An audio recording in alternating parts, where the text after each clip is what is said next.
Well, good afternoon. I'm Wendy Hardwick. I'm an MTSS specialist for SPDEG.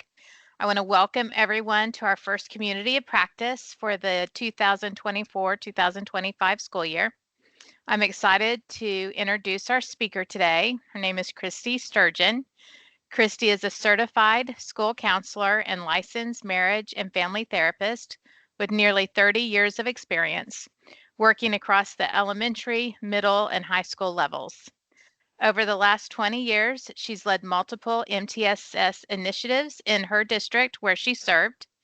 Christy serves currently as the program manager for comprehensive school counseling at the Oklahoma State Department of Education. She travels statewide to support school counselors in developing their programs and understanding their role within the MTSS framework. Christy is here to lead our community of practice on Module 1, Teaming. Good afternoon. I'm so excited to be here to join you guys and to talk about something that is very important to me, and that is about creating sustainable teaming.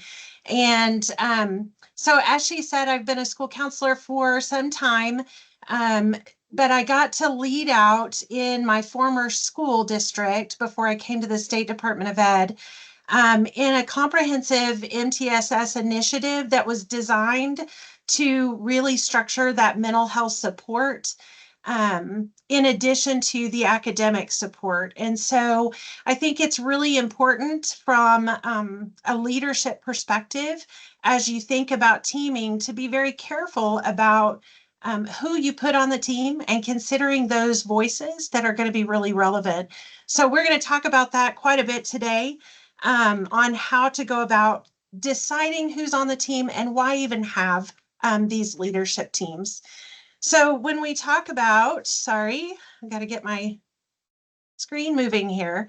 So when we talk about sustainable teaming, I just have to say really quickly, ChatGPT has become my new best friend because I put this description of what I wanted a picture of in ChatGPT and I asked it to create a picture, and this is what it came up with, which is incredible to me that we have intelligence in our technology that allows us to do that. So it's fun to get to experiment with this, but sustainable teaming is a structure at all levels of an educational system consisting of collaborative members who engage all stakeholders to build and sustain capacity to meet the needs of all students. The bottom line is we know we can't do it all, and we shouldn't do it all alone. Both MTSS, our academic teaming, our counseling services, all of those things create a structure that allows that holistic response for a student. So sustainable teaming means not only having teams, because schools have all sorts of teams, but we need to make sure that the teams include diverse perspectives and roles, making sure that the team has structure in place to be effective and sustainable, meaning that we're considering our agendas, our goals, how are we going to remain accountable to that? And that they're not solely personnel driven. In other words, when personnel leaves, then the new people that come in can pick up right where they left off so that there isn't a break in that service delivery. So I think it's really important for us to consider how we structure that. So why have MTSS leadership teams? And we're going to talk about the different levels of teams here in a minute, but this is really mainly information that's important for your district level teams. Why do we have a district level supervisory type MTSS leadership team? And there are several key reasons. One, strategic planning and vision setting. It's important for this team to set very clear goals and to decide on a shared vision for that MTSS implementation district-wide. It allows an alignment of that MTSS framework so that all districts, wherever a student, or all schools within the district, wherever a student goes, will be able to receive comparable services across the board.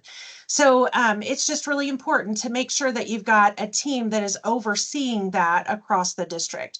Coordinated implementation kind of goes back to what I was just saying, organizing resources and overseeing those MTSS processes across all levels, determining the path So how are we going to start this process? Are we going to implement at just pilot sites? Are we going to implement at all grade levels or just one particular grade level? How are we going to roll this out? And what teams across our district are going to be more likely to get behind this and get excitement building about it so that then it feeds the excitement within other people across the district.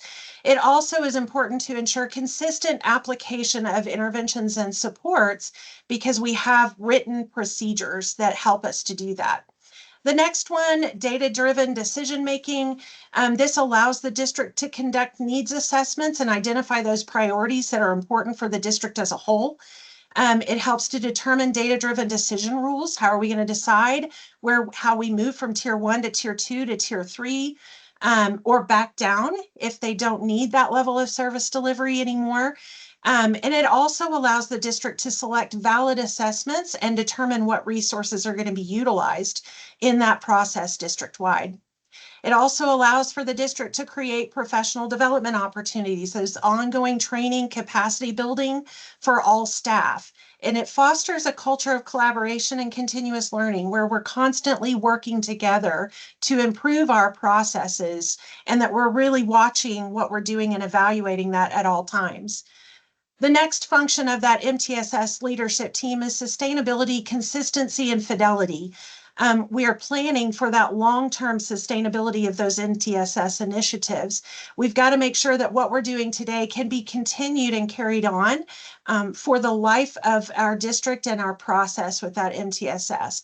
And it also allows us to maintain fidelity, meaning that everybody understands the process and is working toward the same end and has the same vision of expectation towards how we do this process so that Johnny in one class and Susie in the other class are getting the same services if they need that same level of intervention. Stakeholder engagement and communication. It facilitates communication and involvement of all the people that are involved. And so teachers, your outside, your CCBHCs for your counseling services, your school counselors, your mental health professionals, your school psychologist, even in some cases, your janitorial staff, because sometimes those people are, I think a lot of times they know more than we do because of their setting and how they interact with students. So being able to include as many of those voices as you can to help your process along. And then the last element of what a leadership team does is providing that fair and comprehensive support. So it makes sure that every student has the same kind of access to the support that they need and that it applies practices that address the unique needs of all students. So this is the why. So now the what. How do you start this? It's about creating those teams. And so we talked a little bit about that district level team. Your team at the district level provides that foundation and leadership for implementation at your school. Your multidisciplinary teams are comprised of leadership, counselors, teaching staff, your community partners, your CCBHCs. And when I say CCBHC, I'm referring to your selected mental health providers that provide that service for you and your district. The goal is to identify expected outcomes for the plan to provide those tiered levels of services. The one thing that I think is really important at all levels of teaming, district site and student facing, is that you have to commit to honest and frank discussions about the school's issues, including the strengths of the school, the challenges and the goals that the school is facing. And you also have to be able to assume responsibility for creating a culture that's envisioned by the team, assuming ownership of solutions and making sure that the decision-making is a shared process that we all assume responsibility for, because that is how we will sustain those outcomes. So at the district level, we're going to include people like our administrators. If you've got an MTSS chair for your school site or district, your teachers, a couple of teachers from across the district, and it would be important to include all levels. So you would want to include teachers from elementary, middle, and high school. your instructional specialists, support staff that you think are important, and then those important family and community partners would be a very important part of that team. On the site level side of things, the leader for this, for your site teams, is likely going to be either a principal or possibly an MTSS chair, or maybe a specialized teacher, instructional specialist, something like that. But that leader is responsible for making sure that we're meeting regularly at the site level. And this particular team is your site level MTSS planning team. How are we going to roll out MTSS across our site? What are the important things that we need to consider? They're going to discuss those school-wide trends and the needs that are there, how we find resources. And they're also going to ensure that progress monitoring is happening for all students that are in that more structured tier 2 and tier 3 support. One thing to note is that at the site level and the student facing teams, and we'll talk about student facing in a second, these are not complaining sessions. We're not there to talk about all the things that are wrong with Johnny. What we're trying to look at is data. How does data drive our decision making so that we're doing effective work with our students, and so that we can monitor our own progress and our students' progress towards those goals? The student-facing teams, those are your specific intervention teams, and it may require, or it may include some of the same people as what you would include on your site level team, but those student-facing teams are going to be specific to that student, like that student's teachers, counselors that might be familiar with that student's administrators, maybe reading and math specialists that can advise teachers and give ideas on interventions, and then your tiered interventionists. So those are important people to include in that team. So is open up and talk about real quickly, and if anybody wants to kind of chime in, or you can add it in the chat if you want to, who are the people that you think are the most important? Did I miss somebody here? Are there other people that you think are important for this team, or have you already established your team, and how is that working for you? So if you want to unmute, I would love that, or you can put it in the chat.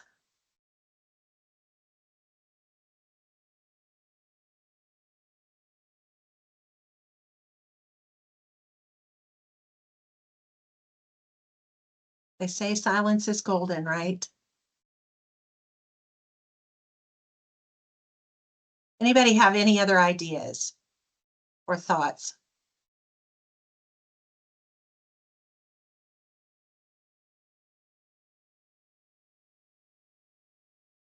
Okay, well, I guess I covered everything, but if you have something, add it to the chat and we'll go ahead and move on.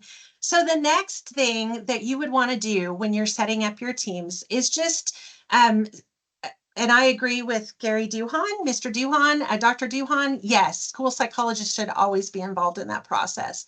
So if I left that out, that is not intentional, because that is a very important element of that structure. Setting the direction for your team. And this kind of goes back to what I was talking about a couple of slides ago. The first thing that you're going to do as a team is assess. You're going to look at your processes. You're going to define and describe what your community looks like. You're going to conduct that needs assessment and get that resource information. What are we already doing? What do we need to do? How do we need to move ourselves forward? What are the good things that we're doing? How is our tier 1 structure set up? Do we have solid tier 1 structure, so that then we know that they're getting that solid instruction at that level for all students? So you're going to conduct that problem analysis, and then we'll create a logic model that kind of helps us to determine how we move forward with developing out our program. That is something that comes way later in the process. We're just at the teaming stage. But this is a big part of what teams are going to do. And then the next thing that team is going to do is build that capacity. So understanding our membership and what our membership needs to be able to move that needle forward towards developing the appropriate and holistic tier 1, 2, and 3 structures. We do then that strategic and action planning, creating a vision and mission statement, which we're going to talk a little bit about later on today, writing your goals and your objectives, and then comprehensive strategies for how we're going to move that needle forward. We implement, we do that, we actually put it into practice, and we do what we say we're going to do. And then we move into that evaluation phase. We're constantly evaluating what we're doing. And that's why that progress monitoring is so important, because that's what gives you that information to be able to accurately assess and evaluate. So this is kind of defining the structure. And now I think it's important for us to get into the elements of what really are your first steps as a team. And in my mind, the most important thing that you can do is develop your values. And so I love this quote from Brene Brown. It says, one reason we roll our eyes when people start talking about values is that everyone talks a big values game, but very few people actually practice one. It can be infuriating, and it's not just individuals who fall short of the talk. In our experience, only 10% of organizations have operationalized their values into teachable and observable behaviors that are then used to train their employees and hold people accountable. 10%. If you're not going to take the time to translate values from ideals to behaviors, if you're not going to teach people the skills they need to show up in a way that's aligned with those values, and then create a culture in which you hold one another accountable for staying aligned with the values, it's better not to profess any values at all. They become a joke, a cat poster. And then she uses a nice little phrase that I had to take out. I think this really is where your team starts. So once you've established that core team, you then need to start talking about those values that are important. What are those things that are important to you individually? And then what are those things that are important to us as a team? How can we take those individual values and define them in a way that helps us to move our process forward with the appropriate values that will then drive our vision and mission? So I am going to need feedback here. So please don't leave me hanging. It's like leaving somebody with that high five, like, ah. So I want you really quickly to look at this list of values. I'm going to give you about 2 minutes, and it's going to be really quiet for 2 minutes. But I want you to look at these and choose your top 10 individually. What are your top 10 values that you think are the most important?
It's kind of hard to do this in 2 minutes, by the way. But first, gut instinct. You have about 50 seconds left.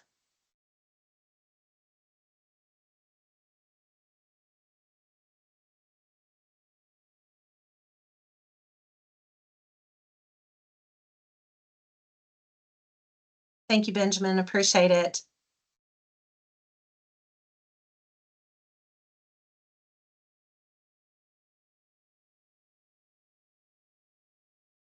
About 20 seconds.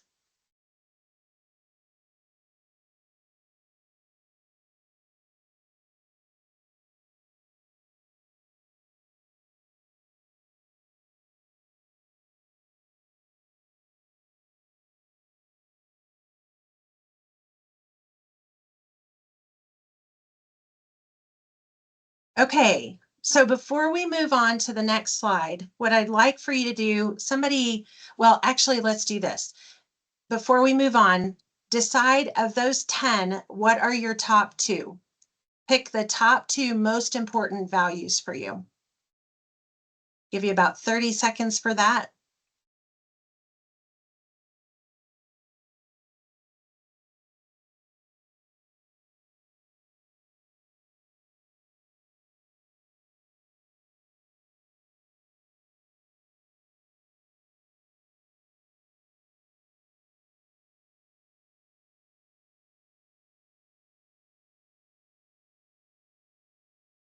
Okay, so now that you have your top 2, I'd like for you to share out what are the things that you listed as the most important. You can either chat or you can unmute and talk to us. What were the 2 that you chose?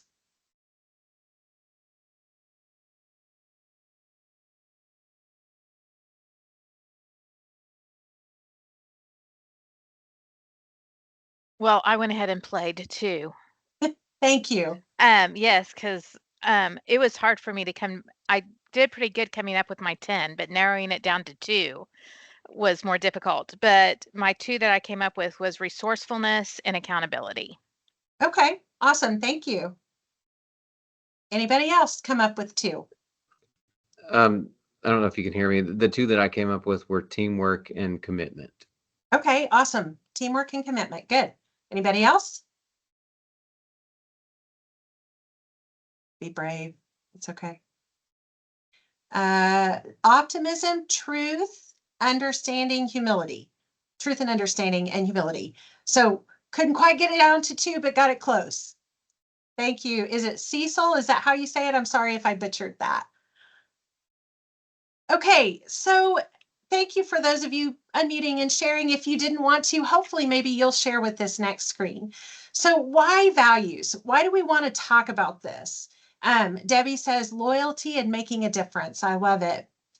How do these values, this is where you then start talking and thinking about as a team, individually, how do these values guide my words and actions? And what behaviors demonstrate my values? And then how does it feel when we make choices that are in line versus not in line with our identified values? So what does it feel like when you are forced, maybe, and I think this happens a lot in education, where we wind up having to make a decision that may go against something that we strongly believe in, or, something along those lines. So how does that feel when you have to decide something that doesn't really align up with your values?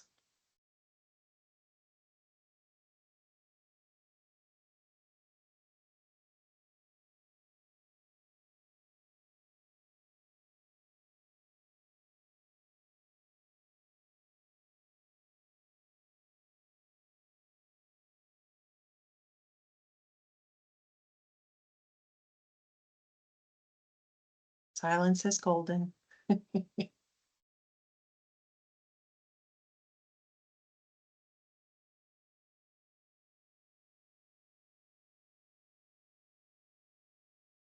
Or even looking at that question too. I mean, how do values guide? Why is it important to know your values in reference to your behaviors? What behaviors demonstrate what you believe? Wendy says, it makes me feel uncomfortable unless I see the intent behind the decision. Yeah, for sure. Would you guys agree with me, or am I off base when I say that this happens quite a bit in education, where we wind up maybe having to support something or go against or do something that goes against something that we believe in or that we care about?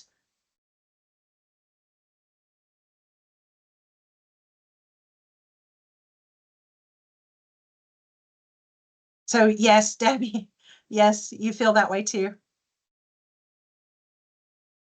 So then as we're looking at this as a team, how can identifying our values individually and as a team influence our MTSS implementation as a team? Why do we need to consider our values when it comes to developing our team and building out our team?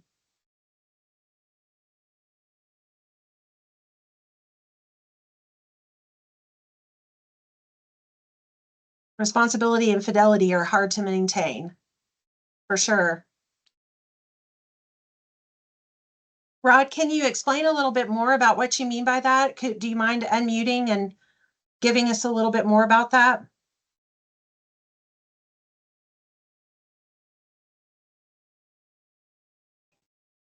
Yeah, well, those were two of the values that I chose. But like you just said, when we have to comply with rules or values that we don't accept or have a hard time working with, then it's hard to feel that we're really part of the team. Mm-hmm. That's what I mean. Okay. So what I hear you saying too, that kind of extending that if we don't consider the values of the team, then the team doesn't feel like a team. It doesn't feel like a connected group of people who are working toward the same objectives and ends. And I think that's really an important point to make, in that when you're developing these teams and you've got these people coming to the table, you have people coming from 100 different backgrounds and with a light years different experiences. And all of those things influence and shape who we are today as we come to that table together. And so I think having this discussion brings that out. It gets the elephant out of the middle of the room, and then you can open up that discussion and be able to really be honest with one another about where we're headed. So as a team, I would encourage you, I was hoping that maybe we would come in teams today and we could maybe do some breakouts, but what I would encourage you to do is to take that values sheet, and you'll get a copy of this. If I think he put the link in the chat, but take that value sheet and sit down and do exactly what I just did with your team. And then ask these questions. Ask each individual to take those first three, and then to discuss as a team those last three, so that you can then get on the same page and be working together toward that same goal, which then allows you to create your vision and mission. So once you've decided what your values are, you have to determine what you're looking to do. What is it that you want to accomplish? If I remember, I don't remember exactly who it was or where I heard this, but one of the things that is really important to me is that I have my own personal vision and mission statement, that I look at what's important to me as I'm living my life out, because then if I have that guiding light, that North Star, it helps me to stay on track. And then everything that I do gets compared back to that vision. Or if we're doing this, does it support the vision and the mission? If so, we're going to keep doing it. If not, we need to get rid of it, because it isn't building where we're headed as a team and as a school. So that's why it's so important, as you're building out your MTSS process, that you have a specific vision and mission for that MTSS process. You may have a vision and mission for your school, but what is this? How is MTSS going to support that overall vision and mission? What's the vision and mission for your MTSS? So it describes what the school will look like if you achieve your goals. The vision casts that future or forward focus. It is usually pretty brief, 2 sentences or less, and it emphasizes those things that you value. See, there's that values word coming right back up. The mission then uses present tense, and it's focused on high action verbs. So this is what we're actually going to do. The vision is that big picture, 3,000-foot view. The mission is, okay, I have boots on the ground. What am I actually going to do, and how am I going to accomplish the goals that we set? What is my purpose?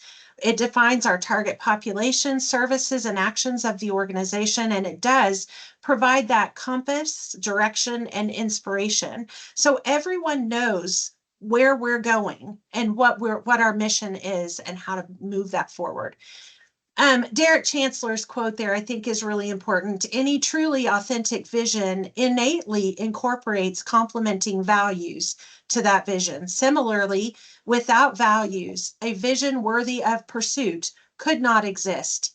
So once again, you see the importance of deciding and determining your values as you move toward developing your vision and mission.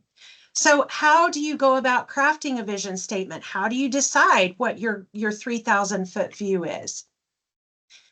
This is something that you can take back to your schools and use with your teams in crafting that vision statement. It asks you these 3 questions, and there may be other questions that you consider as well. But these are the 3 that I selected as what I saw as most important, but you guys may see others.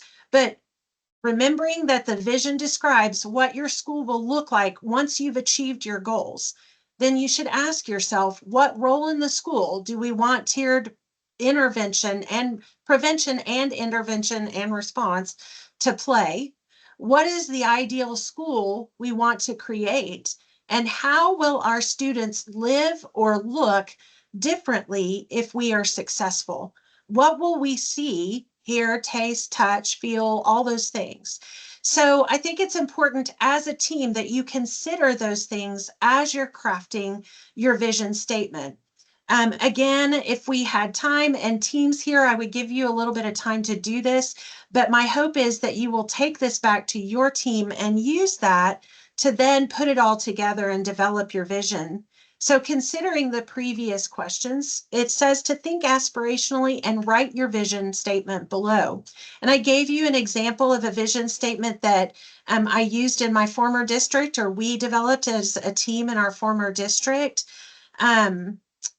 As we were developing the MTSS process, adding mental health to the academic end of it. And that's what we put: empowering and equipping others to build community and create a climate of respect, value, and wellness for all. That's what we wanted that MTSS approach to do.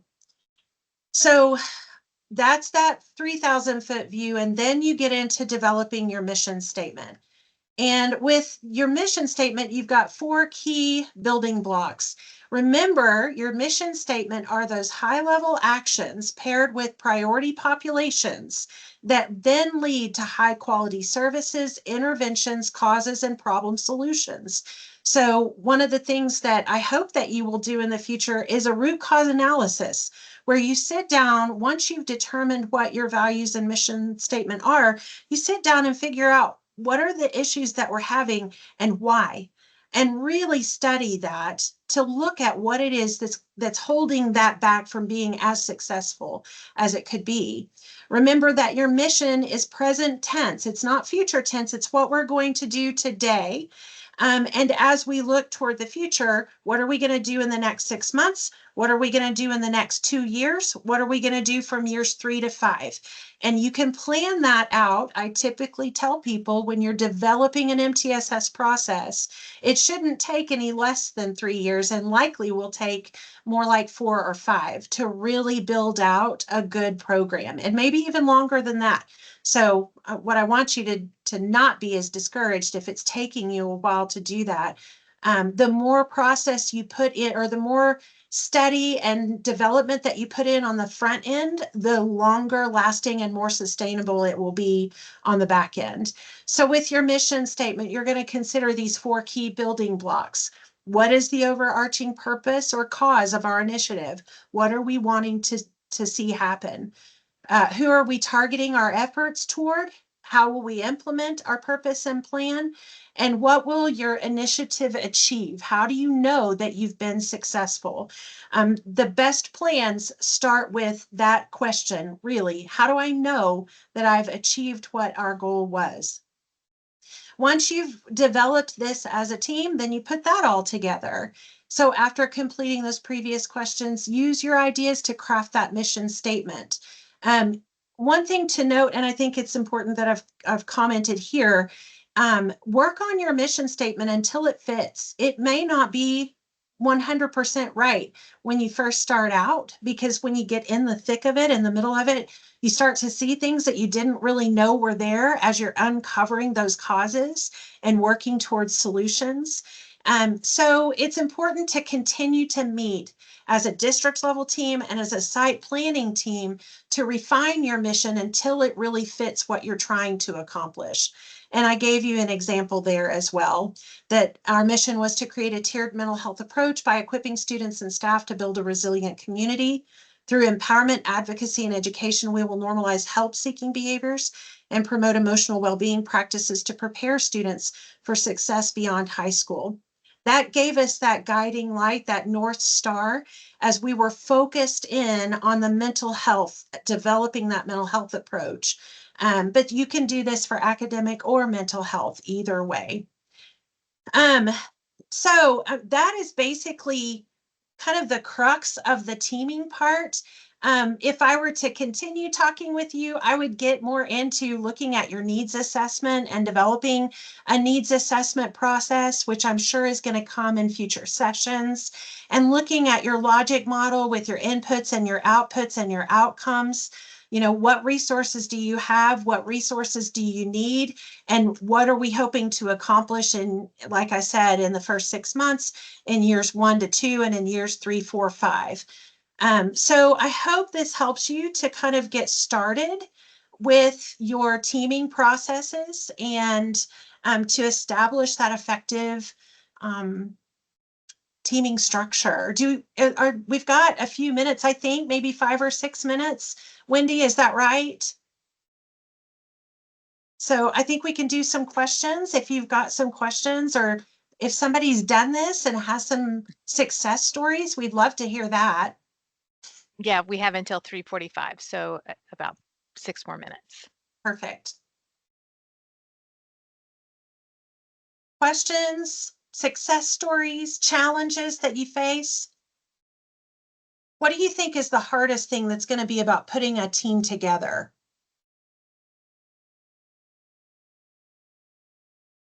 So this is Sean from Sand Springs. We've done this before, and Carrie Schlehuber, who is my cohort here in Sand Springs, we're on the consulting side now. And so I think that the most difficult thing sometimes when you're forming your teams is gaining buy-in and Yeah. understanding, because sometimes it can feel a little bit abstract to people if they've not been in the weeds before. And so getting buy-in from your people is important from the very beginning, and making sure they understand the process so that they can fully participate and commit and then be a part of the team.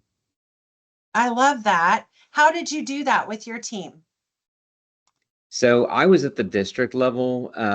I wasn't at one of the site levels. And so I got to be honest, from my perspective, a lot of the work had already been done when I entered my role. But I think that with some of our sites, it became a fine-tuning process of, it wasn't something that right out of the gate that like the site level team was the perfect team from the very start. And so it took some fine-tuning where you tried some people, and then maybe it wasn't right for them. They weren't the right team member. And so you shuffled roles. So Yeah, I think that's really important to be able to acknowledge that sometimes there are certain people that we invite that we think are going to be okay, and it just isn't the right fit, and that's not something that's bad or wrong. We just have to find that right fit for that structure so that we can make that progress and take that initiative in developing that MTSS structure. So thank you for sharing, Sean. I appreciate that. Does anybody else have any ideas about how you get that buy-in, or what you've done to gain buy-in?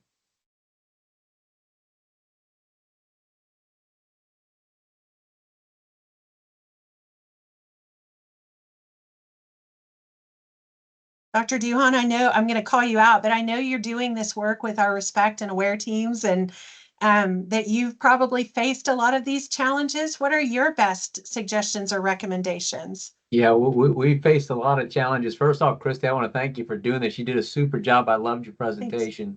Thank you. You're super knowledgeable about this stuff. So guys, following up with her if you have questions, I'm sure it would be awesome. But you know, getting buy-ins hard, getting the right people in the rooms, oftentimes difficult. One of the challenges for a lot of sites that I see is we can describe how the process should work, but no one, if you've never seen it in action, it's really hard to conceptualize personally. So one of the things we do, and I want to mention, I'm going to shout out to Sand Springs, because one of the things we do is we go to places like Sand Springs who've been doing this for a while and say, hey, let's look and see how they do it. And once people who've heard of the process see it actually in action, it becomes much more real for them and they can understand it. Yeah, I think in this state, we don't do that enough. I think we need to be in and out in districts and sharing that work. Some of the best ideas that you have come from neighboring districts that are implementing, and they've learned from their experiences, and you can learn from their experiences and make those improvements. So I do think it is definitely a challenge. But one that if we are kind of all in it together and supporting each other across our state, that we can make that impact and that difference with each other. Any other ideas or thoughts or questions?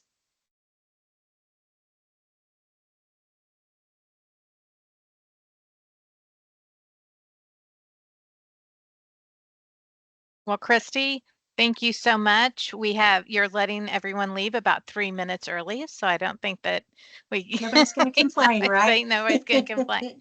I appreciate you so much for being here today. And like Dr. Duhan said, you are so knowledgeable. And if you all have any questions, feel free to reach out to me or Christy directly, and I'm sure she would be able to answer any questions. Benjamin has. Absolutely. I'll put my email in the chat so you guys Oh, can email me fantastic. directly if you need to. And I'm happy to support. Thank you so much. And Benjamin has included her presentation in the chat. And so with all of her resources. Thank you all so much. We'll see you next month. Bye-bye, guys. Thanks, Christy. Thank you.